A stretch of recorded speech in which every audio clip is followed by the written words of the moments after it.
जब मैं कुछ महीने पहले काम से घर लौट रहा था तो मुझे खालीपन का एहसास हो रहा था। मैं घंटों तक यूट्यूब की दुनिया में डूबा रहता था, लेकिन समझ नहीं पा रहा था कि आगे कैसे बढ़ना है और किस दिशा में। मुझे प्रेरणा नहीं थी और अगर मैं कुछ करने की कोशिश करता तो वह बिना किसी प्रणाली के होता था। मैं हार मान लेता था। मैं निरंतरता बनाए रखने में असमर्थ था, क्योंकि मैं हमेशा इस बारे में चिंतित रहता था कि कल क्या होगा। अगर मैं असफल हो गया तो लोग क्या सोचेंगे।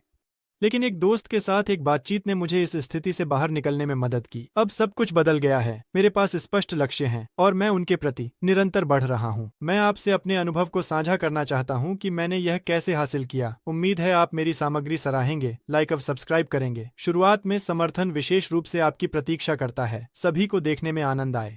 हमारी जिंदगी में हमेशा कुछ न कुछ हमें वांछित चीजें हासिल करने से रोकता है। आदर्श आकृतियां, खुशी, सपनों का पूरा होना। हम खुद को सीमित करते हैं, परिवर्तन से डरते हैं और अपने से बहुत अधिक अपेक्षा करते हैं, जैसे हम लगातार एक अदृश्य दीवार के सामने खड़े हैं जो हमें आगे बढ़ने से रोकती है। सोशल मीडिया और गैजेट्स इस समस्या को बढ़ाते हैं। हमारी तात्कालिक संतोष की आवश्यकता को बढ़ावा देते हैं। हम लगातार सूचना और मनोरंजन के प्रवाह के प्रति निर्भर हो जाते हैं, जो हमें वास्तविक लक्ष्यों और उपलब्धियों पर ध्यान केंद्रित करने में बाधा डालता है। इन बाधाओं को पार करने के लिए हमें आंतरिक बाधाओं से निपटना और अपनी प्राथमिकताओं को बदलना सीखना होगा। परिवर्तन से डरने और अपने आप से बहुत अधिक मांगने के बजाय हमें अपनी सीमाओं को स्वीकार करना और धीरे धीरे, कदम दर कदम अपने लक्ष्यों की ओर बढ़ना सीखना चाहिए। हालांकि एक प्रमुख समस्या अक्सर हमारा अपना आत्मनकार होता है। यह आंतरिक संघर्ष पैदा करता है और हमें अपनी क्षमता को साकार करने और सफलता प्राप्त करने में बाधा डालता है। इसीलिए इन समस्याओं को पार करने के लिए जीवन की परिस्थितियों पर लचीले ढंग से प्रतिक्रिया करना, खुद को जैसा है वैसा स्वीकार करना और धीरे धीरे आगे बढ़ना सीखना आवश्यक है। जबकि हमारे रास्ते में आने वाली किसी भी बाधा को पार करते हुए बुद्धिमान लोग अक्सर अपने कार्यों के बारे में अत्यधिक सोचने के लिए प्रवृत्त होते हैं। हमें सिखाया जाता है कि सब कुछ परफेक्ट होना चाहिए, इसलिए हम इस बारे में सोचने में फंस जाते हैं कि कुछ सही कैसे किया जाए, बजाय इसके कि हम बस इसे करना शुरू करें। त्वरित निर्णय लेने के बजाय, जो अंतर्ज्ञान और अनुभव पर आधारित होते हैं, हम विचार करने और निर्देशों की खोज में बहुत अधिक समय बिता देते हैं।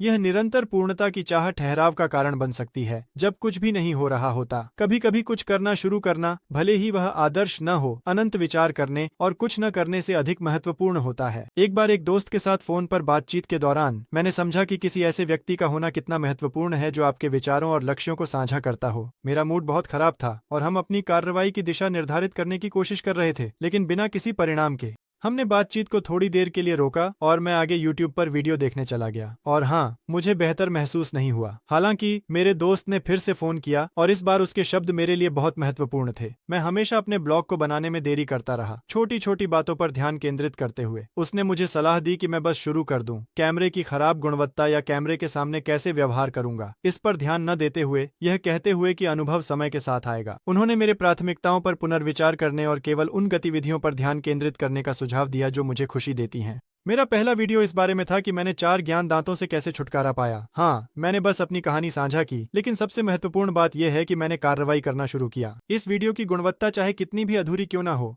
वास्तव में यह दिलचस्प निकला। इसके लिए आप अब मेरे साथ जुड़े रह सकते हैं। आपका परिवर्तन तब शुरू होगा जब आप अपनी ताकत और कमजोरियों के साथ खुद को पूरी तरह से स्वीकार करेंगे। अधूरी कार्यों के लिए दोष को छोड़ दें और इसके लिए खुद को दोष देना बंद करें।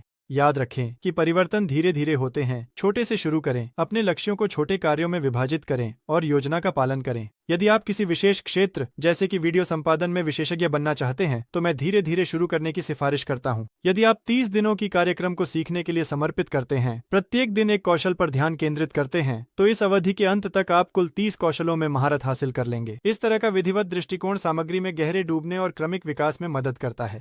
क्या आप वीडियो शूटिंग करना चाहते हैं? प्रतिदिन छोटे या लंबे वीडियो बनाने से शुरू करें।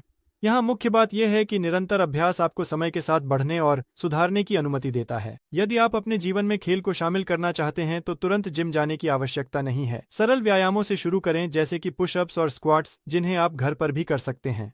यदि आपके आसपास व्यक्तिगत विकास के लिए समर्थन की कमी है, तो मैं आपको अपने टेलीग्राम चैनल से जुड़ने के लिए आमंत्रित करता हूं, जिसका लिंक विवरण में है, जहां हम अगले 30 दिनों में जीवन के विभिन्न क्षेत्रों में आत्म सुधार के 30 दिवसीय चैलेंज आयोजित करेंगे। ये व्यक्तिगत विकास और सफलता की दिशा में समर्थन और प्रेरणा प्राप्त करने का एक शानदार अवसर है।